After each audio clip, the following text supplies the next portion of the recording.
Política de los Estados Unidos Mexicanos es un documento establecido para regir jurídicamente al país y definir las relaciones entre los poderes de la Federación. Está formada por 136 artículos y dividida en orgánica y dogmática. Uno de los artículos del cual hablaremos hoy es el artículo número 10 constitucional. El artículo 10 se encuentra en el capítulo 1 de la Constitución Política de los Estados Unidos Mexicanos, de los derechos y sus garantías. Este artículo viene de la Constitución de 1857, pero en su versión original era menos restrictivo. Y decía de la siguiente forma: todo hombre tiene derecho de poseer y portar armas para su seguridad y legítima defensa. La ley señalará cuáles son las prohibidas y la pena en que incurren en los que las portarán.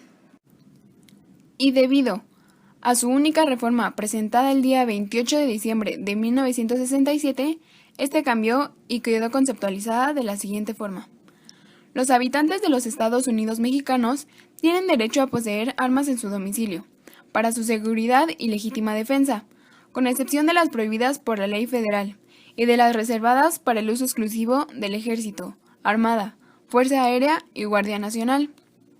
La ley federal determinará los casos, condiciones, requisitos y lugares en que se podrá autorizar a los habitantes la aportación de armas, y de donde se aprecia que la facultad de poseer y portar armas empezó a limitarse con dos prohibiciones: una legislativa, sobre el tipo de armas, y la segunda, sobre las formas de portación a través de los reglamentos de policía.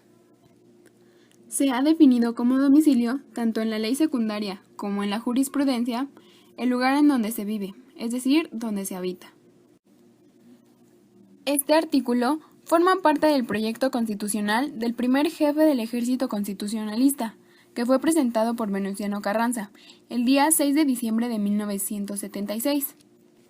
Este artículo se reformó mediante la publicación en el Diario Oficial de la Federación el 22 de octubre de 1977. El contenido del derecho a la posesión de armas, según lo establecido en el artículo 10, implica lo siguiente. 1. Depende del ejercicio del derecho a la seguridad y a la legítima defensa. En ese sentido, se encuentra supeditado a las limitaciones al ejercicio de estos derechos. 2. La competencia para la regulación de este derecho corresponde a la Federación, a través de una ley, en este caso, la Ley Federal de Armas de Fuego y Explosivos. 3.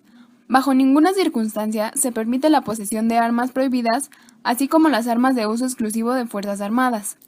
Las armas permitidas a la ciudadanía son pistolas, revólveres y rifles calibre 22, pistolas de calibre 38, escopetas en todos calibres y modelos, excepto los de cañón de longitud inferior a 635 milímetros y las de calibre superior a 72. Y por último, los rifles de alto poder. La posesión de armas requiere de un registro previo, así como de la autorización de la Secretaría de la Defensa Nacional. Después de indicar el contenido de este artículo constitucional, se considera necesario señalar que además del derecho a la seguridad, esta disposición presenta implicaciones de otros derechos humanos, tales como el derecho a la vida, a la integridad física y al acceso a la justicia. Por esta razón, al momento de aplicar el artículo 10, se deberán considerar las afectaciones a los derechos referidos, a través de la interpretación para la protección de estos mismos derechos. El derecho a la posesión de armas no comparte estas características frente al derecho a la seguridad. Siempre estará limitado por el ejercicio de los derechos humanos. Y por último, para la interpretación del artículo 10 de la Constitución Política de los Estados Unidos Mexicanos, en el marco del nuevo ordenamiento constitucional en materia de derechos humanos, se deben considerar los siguientes puntos. 1. El derecho a la posesión de armas no es un derecho humano. La ubicación en el capítulo primero, título 1, de los derechos humanos y sus garantías, no constituye una razón suficiente para considerarlo como tal. El derecho internacional de los derechos humanos nunca lo ha considerado de esa forma. En todo caso, este derecho se encuentra como un medio de carácter excepcional en el ejercicio del derecho humano a la seguridad. Y número 2. El primer sujeto obligado al respeto, protección y garantía de los derechos humanos es el Estado, que en los casos en que se haga uso de elementos no civiles o no gubernamentales en las tareas de seguridad, no cesa sus obligaciones convencionales en materia de derechos humanos.